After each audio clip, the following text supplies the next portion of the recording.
নিটের প্রশ্নপত্র ফাঁস নিয়ে উত্তপ্ত হয়ে উঠল সংসদের অধিবেশন। একেবারে ওয়েলে নেমে বিক্ষোভ দেখালেন বিরোধী দলের সাংসদরা। দেখতে পাচ্ছেন আজকের ছবি, যেখানে একদম বিক্ষোভ দেখানো হচ্ছে বিরোধী দলের তরফে। সংসদের অধিবেশন শুরুর আগে প্রশ্ন ফাঁস কাণ্ডে সংসদ চত্বরে উত্তেজনা তৈরি হয়। মুখোমুখি সরকার এবং বিরোধী পক্ষের সাংসদরা। এটা সংসদের বাইরের ছবি আপনারা দেখতে পাচ্ছেন, যখন এই প্রশ্ন ফাঁস নিয়ে স্লোগান তুলছেন বিরোধী দলের সাংসদরা। मैम, युवाओं के प्रोटेस्ट पर क्या कहेंगी मैम? मैम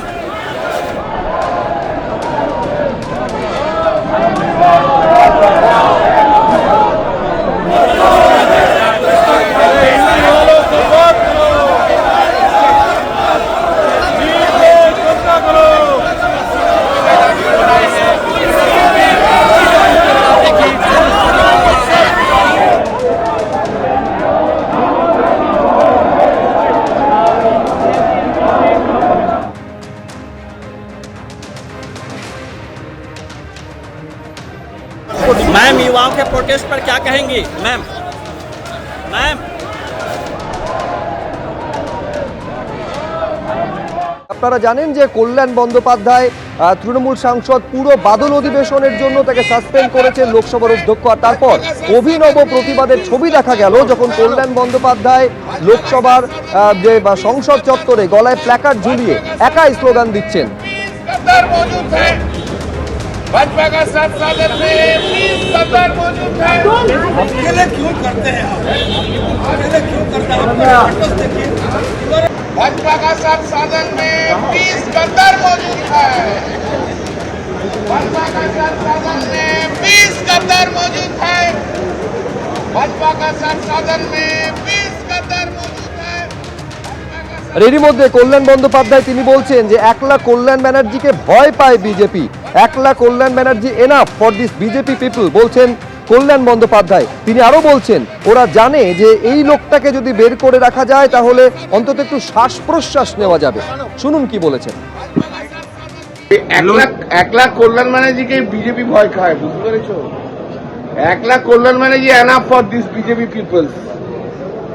হ্যাঁ, ওরা জানে যে এই লোকটাকে বার করে রাখতে পারলে এখন আমাদের একটুখানি নিঃশ্বাস প্রশ্বাস পাবে। একলাই কাফি আছি, বুঝেছ? লড়াই বিজেপির বিরুদ্ধে থাকবে, লড়াই গদ্দারদের বিরুদ্ধে থাকবে, লড়াই বেঈমানদের বিরুদ্ধে থাকবে। যে বেঈমান, পশ্চিমবাংলার 20 জন বেঈমানকে আইডেন্টিফাই করা হচ্ছে, সারা দেশ দেখছে। এইসব বেঈমানদের জন্য বিজেপির সাহস বেড়ে গেছে। বিজেপি তা যে যার মতো কমেন্ট করবে।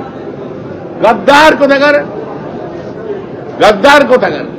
এর আগে কল্যাণ ব্যানার্জির বিরুদ্ধে তার পার্টির অন্য সাংসদ কমপ্লেন করেছেন, মহা কমপ্লেন করেছেন, আরো কেউ কেউ করেছেন। পার্টির মধ্যে নিয়ে অনেক কমপ্লেন আছে এবং তিনি যে একজন অভদ্র লোক সেটা শহীদ মঞ্চেও দেখিয়েছেন। নেত্রীর সঙ্গে বাদ বিবাদ করেছেন, ড্রামা করেছেন। আর বিধানসভায় ঠিক তারই একটি আর কার্বন কপি তৈরি হয়েছে, যাকে চ্যাংদোলা করে বাইরে ফেলতে হচ্ছে। এমনি কথা বললে ঘরে ধাক্কা দিলেও ওনারা বাইরে যাচ্ছেন না। এইভাবে তো মিডিয়া অ্যাটেনশন করে রাজনীতি টিকে থাকা যায় না। তারপরে বাঁচার চেষ্টা করছেন উনি। আপনি ভাবুন, একজন ভাষণ দিচ্ছে, কেন তার নাম বলেন, তাকে ডিস্টার্ব করছে। সেটা ঝগড়াটা বাইরে মিটিয়ে নেওয়া উচিত পার্টির মধ্যে। স্পিকার কেন এটা সহ্য করবেন? গতকালকের পর আজ ফের উত্তপ্ত হয়ে উঠল রাজ্য বিধানসভা। নিজের আসন ছেড়ে কুণাল ঘোষ তিনি এগিয়ে গেলেন বিধানসভার অধ্যক্ষের আসনের কাছে এবং বিধানসভার অধ্যক্ষের সঙ্গে রীতিমতো বাদানুবাদে জড়িয়ে পড়লেন তিনি। কালীঘাট তৃণমূলের তরফে গতকালকের ঘটনার প্রেক্ষিতে আলোচনার দাবি করা হয়েছিল, কিন্তু সেই দাবি আজকে খারিজ করে দিলেন বিধানসভার অধ্যক্ষ। তারপর কি হলো দেখুন। ঠিক আছে, ঠিক আছে, আপনি বসুন, আপনি বসুন, আপনি বসুন। স্যার, বহিষ্কার তো বহুবার হয়েছে, বহু লোক। আপনি প্লিজ আপনি বসুন, ওই ব্যাপারে আর আলোচনা হবে না। হ্যাঁ, কারণ ঘটনা হয়েছে যে আমরা আমাদের বিধানসভাতে এরকম ঘটনা ঘটেনি। ঠিক আছে, আপনি প্লিজ বসুন, আপনি বসুন, কারণ এরকম ঘটনা কখনো ঘটেনি। এরকম ঘটনা কখনো আমি আপনাকে 3 বার বলেছি যে বসুন।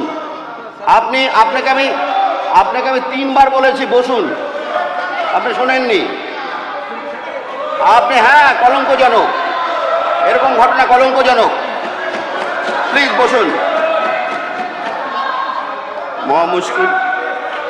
আমি আপনাকে 3 বার রিকোয়েস্ট করেছি যে আপনি বসুন, আপনি ওখানে গিয়ে ধাক্কাধাক্কি করা শুরু করেছেন। না না,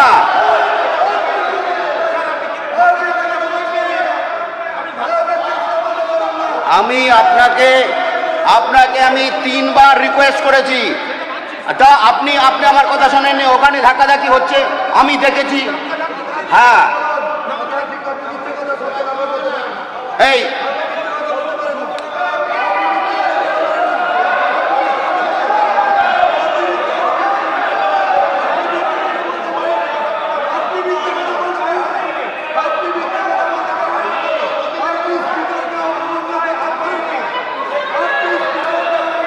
গতকাল যেটা ডিসিশন,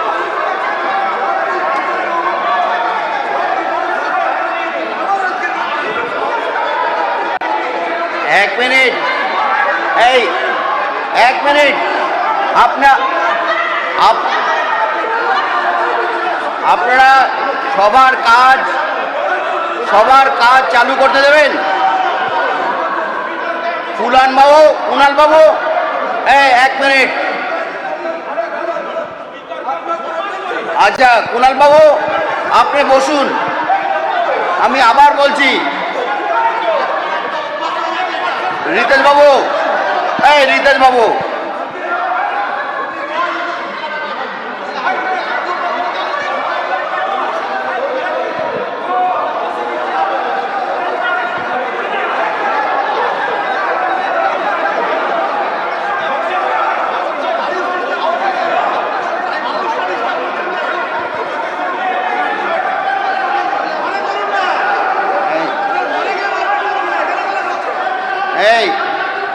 এই আচ্ছা শোভন বাবু বসুন, আমাকে সবার কাজ পরিচালনা করতে দিন। আবার ইয়ে হচ্ছে, আপনি সবার কাজ পরিচালনা করতে দিন। আমি আপনার এই বিষয়ে আর আমি আপনাকে আমি ঠিক বলেছি, কারণ ঘটনা আছে একদম। আমি ধাক্কাধাক্কি করিনি, আমি কোনো ধাক্কাধাক্কি করিনি। আপনি বসুন, আপনি আপনার নিজের জায়গা বসুন। আমি আপনাকে সম্মান করি, আপনি নিজের জায়গা বসুন। সম্মান করলে পরে আমি আপনাকে বলছি, আপনি শুনছেন না? শুনছি তো, তাহলে বসুন গিয়ে। কলঙ্ক বললেন আপনি ওখানে বসুন গিয়ে। আপনি কলঙ্কটা স্যার প্রত্যাহার করেন। আমি বলছি আপনি বসুন না, আপনাকে কলঙ্ক করি। Thank you sir.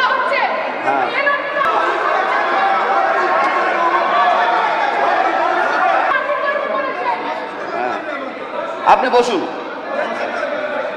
আপনি প্লিজ বসুন। কালকের বিষয় নিয়ে কোনো আলোচনা হবে না, আপনি বসুন।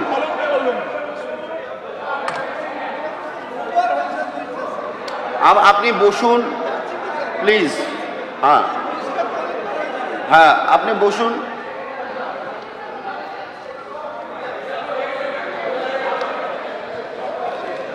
মাননীয় সদস্য, এই যে ছবিটা আপনারা দেখলেন, এর আগে বিধানসভায় একেবারে বিরোধী দলের যে মুখ্য সচেতক আখরুজ্জামানকে উদ্দেশ্য করে এইভাবে হুঁশিয়ারি দিয়েছেন কুণাল ঘোষ, আমাকে বলতে দিতে হবে, আমাকে বলতে না দিলে আমিও বলতে দেব না, বলার জন্য আমাকে সময় দিতে হবে বলেছেন কুণাল ঘোষ।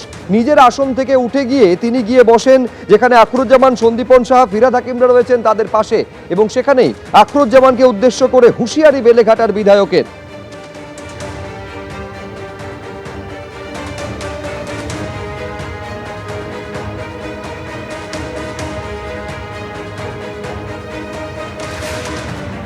আর এই নিয়ে সরব হয়েছেন বেলেঘাটার তৃণমূল বিধায়ক কুণাল ঘোষ। তিনি বলছেন আমাকে বাদ দেওয়ার খেলা চলছে, আমাকে বলতে দেওয়া হচ্ছে না, কোন দেশি খেলা চলছে। কি বলেছেন কুণাল ঘোষ দেখুন।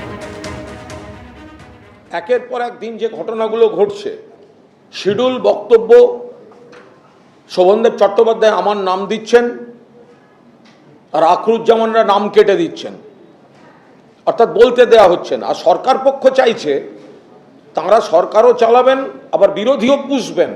অর্থাৎ গতকাল আমি তৈরি হয়ে এসেছিলাম পুলিশ বাজেটে বলবো সন্ত্রাস ইত্যাদি, আমায় বলতে দেওয়া হয়নি। আমি যখন জানতে যাই তারপর আমার সঙ্গে দমন পীড়ন হয়েছে, আপনারা দেখেছেন সবাই। আমাকে শেষ পর্যন্ত মার্শালদের টিম দিয়ে বার করে দেওয়া হয়, আটকানো হচ্ছে আমাকে, বাদ দেওয়া হচ্ছে আমার নাম। আমি প্রতিবাদ করতে যাচ্ছি, আমার উপর দমন পীড়ন চলছে, আপনি বলছেন কলঙ্কজনক। কলঙ্ক তো আমাকে বাদ দেওয়ার যে খেলাটা হচ্ছে, চক্রান্তটা কলঙ্কের। তখন আমি কারুর গায়ে, এমনকি কোনো ডেস্কেও আমি স্পর্শ করিনি, কারুর কোনো মাইক স্পর্শ করিনি, কারুর কোনো শরীর স্পর্শ করিনি, উল্টে আমাকে এসে অ্যাটাক করা হয়েছে। আগামীকাল যে পুরো নগরোন্নয়ন দপ্তরের বাজেট আছে, আমার দলের তরফ থেকে শোভনদেব চট্টোপাধ্যায় জানিয়েছেন, তিনি আবার আমার নাম দিয়েছেন এবং আমাকে প্রস্তুত থাকতে বলেছেন। আর অন্যদিকে আখরুজ্জামান শোভনদেব চট্টোপাধ্যায়কে জানিয়েছেন, যে কোনো কারোর নাম দিন, আমরা কুণাল ঘোষকে বলতে দেব না। এটা কোন দেশে গণতন্ত্র হচ্ছে? গতকাল যেরকম উত্তেজনার পরিস্থিতি তৈরি হয়েছিল, আজকে আপনারা জানেন যে গতকাল একেবারে বিধানসভার অধ্যক্ষের নির্দেশে মার্শাল দিয়ে চ্যাংদোলা করে বের করে দেওয়া হয়, সাসপেন্ড করা হয়েছিল কুণাল ঘোষকে। আজকেও কিন্তু কার্যত উত্তেজনার একই পরিস্থিতি তৈরি হলো। পাশাপাশি গতকালকের ছবি এবং আজকের ছবি দেখতে পাচ্ছেন। গতকাল যখন আখরুজ্জামান বলতে উঠেছিলেন, তাকে বলতে বাধা দেন কুণাল ঘোষ এবং রীতিমতো উত্তেজনার পরিস্থিতি তৈরি হয়। গতকাল পরিস্থিতি শান্ত করার চেষ্টা করেন বিধানসভার অধ্যক্ষ এবং তারপর তার নির্দেশে মার্শাল দিয়ে কুণাল ঘোষকে বিধানসভার অধিবেশন কক্ষের বাইরে চ্যাংদোলা করে বের করে দেওয়া হয়। আজকে ফের উত্তেজনা তৈরি হলো যখন গতকালকে নিয়ে আলোচনা চাওয়া হলো কালীঘাট তৃণমূলের তরফে। সেই দাবি যখন খারিজ করে দিলেন বিধানসভার অধ্যক্ষ, একেবারে নিজের আসন ছেড়ে সোজা অধ্যক্ষের আসনের কাছে চলে গেলেন এবং বাদানুবাদে জড়িয়ে পড়লেন অধ্যক্ষের সঙ্গে বেলেঘাটার বিধায়ক।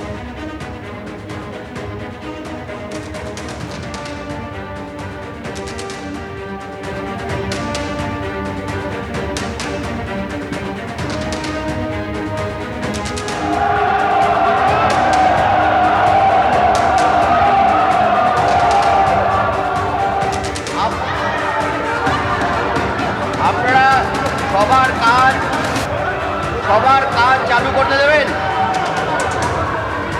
কুণাল বাবু, এক মিনিট। আচ্ছা কুণাল বাবু, আপনি বসুন, আমি আবার বলছি। এবিপি আনন্দ, এগিয়ে থাকে, এগিয়ে রাখে।